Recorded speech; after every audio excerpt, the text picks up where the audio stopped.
Welcome to Automate and Learn with Yogesh. So today we will learn about Amazon S3 object encryption. So let's start our video. So object encryption, it protects your data at rest as well as in transit. So basically we have two layers of encryption at rest and in transit.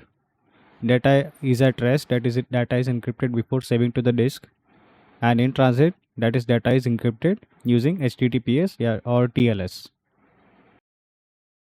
So with Amazon S3, basically you can combine both of the uh, encryption that is in transit as well as at rest. So we have this at rest types of encryption. First one is server side encryption. That is the default type of encryption, which is the most easiest and most used in the AWS. But as per your encryption or governance or security policies, you may choose different encryption. So we will learn about how and what is the difference between these types of encryptions. The first one is SSE S3.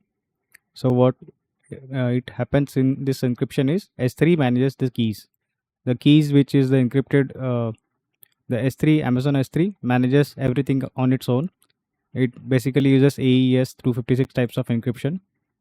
It is enabled by default. It is a default for all objects. When you create an object or upload a new object in your bucket, so at that time, this is the SSE S3 is the default type of encryption which is chosen by on default. And we have header, or the header must be having like we have JSON script. So in the JSON script, the header must contain these types of encryption, that is AES 256. So when you have AES 256, that means your encryption is SSE S3. So it's best used for no key management, where key management is not needed, right? So next we will move on to our next KMS type of encryption. So KMS, that is key management service. That is the here key is managed using KMS.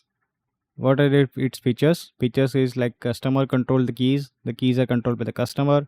It has also audit. You can do audit with the help of CloudTrail. And we have fine grained access control. That is, you can control your access in the objects to multi levels or at finite level. Here similarly what we see in header part in the JSON script, the here AWS in the header part KMS is selected. Remember in the previous one we have selected AES 256. So for KMS, wherever KMS is written over here, that means you may assume that the object or the bucket is having KMS selected as an encryption. So some of the best use cases, it's used for production systems. It's also used for compliance requirements. Then what are the limitations? So as you see in the third party, like it's basically KMS is involved in this encryption part. So if you use SSE KMS, you may be impacted by the KMS limits. So KMS has certain types of limits. So this type of limits is predefined. You may extend it, but if you use all those limits, so it may be impacted. When you upload, it calls generate data key. That is when you upload a file, a generate data key is generated through KMS API. When you download, it again calls the uh, request and decrypt KMS API. So you have two requests over here: generation data key while uploading, and downloading you have decryption. So here two KMS requests are sent. So count towards the KMS code per quota per second. That is, it may have 500, 10,000, 30,000 requests per second based on the region which you have selected for the bucket or your object which is in the region. So you can request a quota increase using this service says quota console. So this is the portal which I was talking about, service quotas. So from this portal, you can manage your services, so your service account, your service quotas. So you can optimize, and if you need, you have used all your quota. So from here, request a new template or new uh, service quota limit that is required as per your need. So next we have DSSE, that is dual layer side security with KMS. So one is with KMS, another is the dual layer. So it's an advanced encryption option in Amazon S3 that applies two independent layers of encryption, both managed by AWS key management services. So what dual layer actually means, instead of one encryption step like SSE KMS have, what S3 does is it has a first layer of encryption here. Then we have second layer of encryption, another dependent KMS process, and it's stored in S3. So basically, it has more secure type of encryption as compared to above twos. The two separate cryptographic protections is provided. It's designed for very high security and compliance workloads. What are the features? It features two layer of encryption, as I said. Each layer uses independent keys, processes, protect against rare cryptographic failures.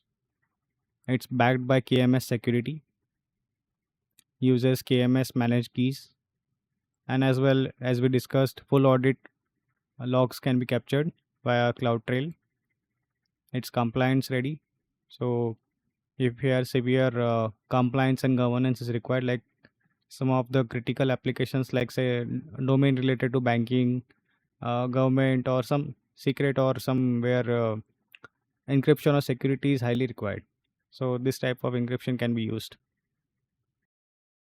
for financial systems, government, as I said, highly sensitive data. Correct. Yeah. So here we have DSSE versus SSE KMS. Dual layer versus server side encryption KMS. Here what we have, encryption layer, single layer. Here we have two layers of encryption. Security is high. Security is very high as compared to the SSE KMS. Cost is medium. Cost is slightly high because we have two layers of encryption. Performance slightly overhead, slightly more advanced. So basically you see the SSE KMS is higher in cost, right? But SSE KMS here, KMS is lower in cost and DSSE KMS is higher in cost, right? Performance, you can see like DSSE more performance as per encryption. Use case basically for critical compliance only. So cost impact we will see with DSSE KMS, more KMS operation, that upload download request is sent. So higher cost than SSE KMS, as well as we have dual layer, so cost is increased. What you pay for KMS API calls, key usage, whatever the object consumes a key, so that key's usage is cost, right? When to use it, regulatory requirements, need defense in-depth security, handling highly sensitive data. Avoid by normal applications, cost sensitive workloads, no compliance requirements. So what are the permission? You may still need encryption and decryption, same as KSSE, but stricter mindset is required, right? Then proper KMS key policy, proper IAM policy is required. Example we will see in the practical session, like in this video only. This is the example, similar use case for banking data. Then we have another one, server side encryption, customer provided keys. What here it does is, the S3 doesn't provide the keys. The customer, that is here C means the customer, SSEC. C means customer provided keys. You must see C as an acronym where customer uploads the key or the keys are provided by them. You provide encryption key in request. AWS does not store the key. And server side encryption uses key fully managed by the customer outside of AWS, not on AWS, right? Amazon S3 does not store the encryption key you provide.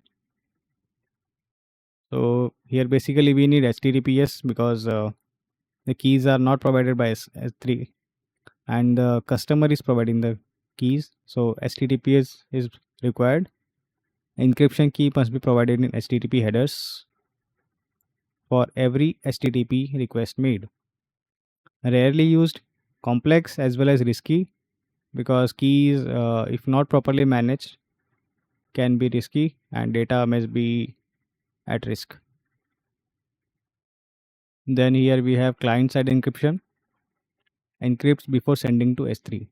That is when an object is uploaded, the object is already encrypted before uploading to the bucket.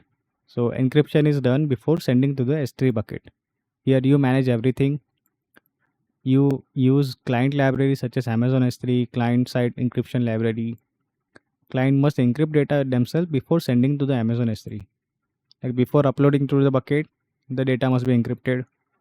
Once it's encrypted, you also need to be decrypt that data, right? So client must decrypt data themselves when retrieving from Amazon S3. So what here it does, customer fully manages the keys as well as the encryption cycle. So here you must know that encryption and decryption takes a role. The encryption and decryption both are done by the clients. So that's why it's called as client side encryption. Okay. So here customer has the more maximum control, but more slightly complexity, because encryption decryption this makes the things slightly complex. Then we have comparison table. On the left hand side we have feature, key owner, ease, audit and cost. On the right hand side, top side, we have different types of encryptions.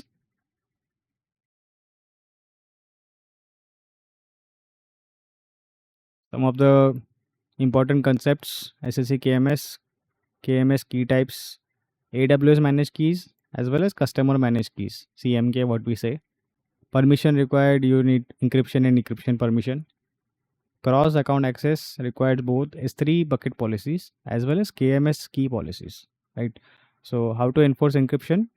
This is the example of forcing all uploads to be encrypted. So what you see here highlighted is the JSON script. So what we do here, condition is there, string not equals, here S3 is your ARN, Amazon resource name, and here you see AES 256 required. So AWS 256, so basically it refers to default S3 type of encryption. Then next we have encryption in transit. Rest we have already seen. So in transit we use HTTPS, that is TLS, transport layer security. Encryption in flight is also called as SSL or TLS, right? So Amazon S3 exposes two endpoints, HTTP endpoint and HTTPS endpoint. So HTTP is non-encrypted. HTTPS is endpoint, it's encryption in flight. That is green lock icon on website. Whenever you open an website, say suppose google.com, so you see in the SSL, like in the search tag, in the top URL section text box, there a green lock icon is there. So that means the encryption is available over there. So HTTPS is recommended. HTTP is mandatory for SSAC. So most clients would use HTTPS endpoint by default, right? So you can combine these both things. Below is an example enforced by bucket policy. So here you can see that AWS, here we added the condition AWS secure transport is equal to false. So it will enforce the policy to have a secure HTTPS connection, right? Then what it does, it basically denies non-HTTPS request, and HTTP request will be denied and only HTTPS will be enabled. Best practices: use SSE KMS for production purpose, enable default bucket encryption, enforced via bucket policy, then rotate KMS keys. This can be done. Use HTTPS always as required for more secure purpose. Common mistakes, some what many may do: forgetting KMS permissions, access denied, not enabling default encryption, ignoring HTTPS enforcement, misconfigured key policies. Then we have some JSON examples enforcing SSE KMS encryption, right? So here SS3 encryption automatically applied to new objects stored in S3 bucket.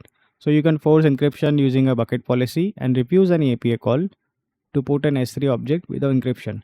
So what here this JSON script do is, whenever API call is made, right, whenever an API request is made to put an object in S3 bucket. So what it will do, it will block that request whenever an encryption is like it's without headers, right? It's without encryption headers, so this will block. So here we use this policies. So this is the highlighted part. Here string not equals is equal to AWS KMS, right? Then we have enforce SSEC, that is customer provided keys. This policy denied upload if user does not provide their own encryption key. For SSEC, where encryption key is most required. So here is the highlighted condition. Here we have condition as well as null. Amazon server side encryption customer algorithm is equal to true, right? So bucket policies, you must remember bucket policies are elevated before default encryption. So now let's deep dive to our AWS portal. So here is my AWS portal. Let's go to S3 bucket. I have 2 buckets already created. So let's go to this text file.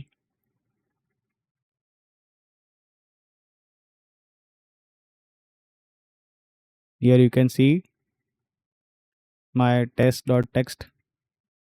Just scroll down. Here you have server side encryption settings, right? So it's currently by default set for SSE S3. As we said, we can edit this encryption part. Then we have server side encryption, right? So in order to change this encryption settings, you have to select override bucket settings for default encryption. Select the encryption type. Say for my purpose, I'm selecting server side encryption with KMS. Then we will select AWS KMS key. So basically it gives you 2 options. Choose from AWS KMS keys as well as enter your AWS KMS keys which is available, right? So I have already uploaded, like, this object has existing key. So based on that key, Amazon is S3 is providing me a KMS key. Here you can see it's KMS. So I can select it from here. If you have your existing key, you can enter there. Enter AWS key using ARN and create a key, right? So for my purpose, I am selecting this key. And you must know that bucket key must be enabled because for KMS, using an S3 bucket key for SE KMS reduce encryption cost by lowering calls to AWS KMS. So bucket key must be enabled whenever you are using KMS, but you also must know that these bucket keys aren't supported for DSSE KMS, that is dual SSE KMS. So for dual layer, this bucket key is not supported. It's only supported for KMS.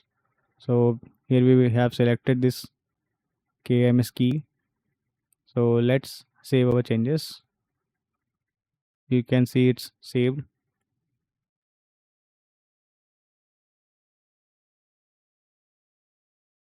So now you can see the encryption type.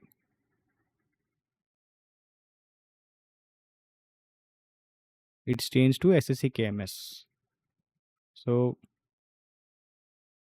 either way, you can change your existing object's key, or while uploading a new object, you can specify the key of your object which is required as per your convenience or as per your requirement. So one more thing I would like to clarify here. See, suppose if your bucket has versioning enabled, right? So here is my versioning settings, right? If your bucket versioning is enabled, and if you change any types of say your encryption settings, so here I have uploaded this text file over here, right? So here my older version is also available, which is having old type of encryption. So whenever you enable versioning and you make changes in your encryption settings, so at that time you are having 2 of the objects, your previous version of the object having the older encryption and your current version of the object having your current encryption, whichever set at the point of view, right? So this must be This is the best feature if you have enabled versioning, so you can make use of it. As I said, this is the older object, so your bucket versioning was enabled, and this was having S3 by default, like the previous one. Currently, I have made changes to KMS, but the previous version had this SSE S3. So basically, the encryption key is also stored with the object with the previous one versioning. One more thing I would like to clarify. See, we have SSE C type of encryption, that is client side encryption. So you will see here that option is not present. Here only three options are available, right? So basically from Amazon console, you cannot select that option. That option is only available from CLI, command line interface. So from Amazon dashboard, you can only select with these three types of encryption. For SSE C type, that is client side encryption, you have to select using or provide the encryption using command line interface using CLI. So that's all for today. If you like my video, stay tuned and say subscribe my channel. Thank you. Thanks a lot.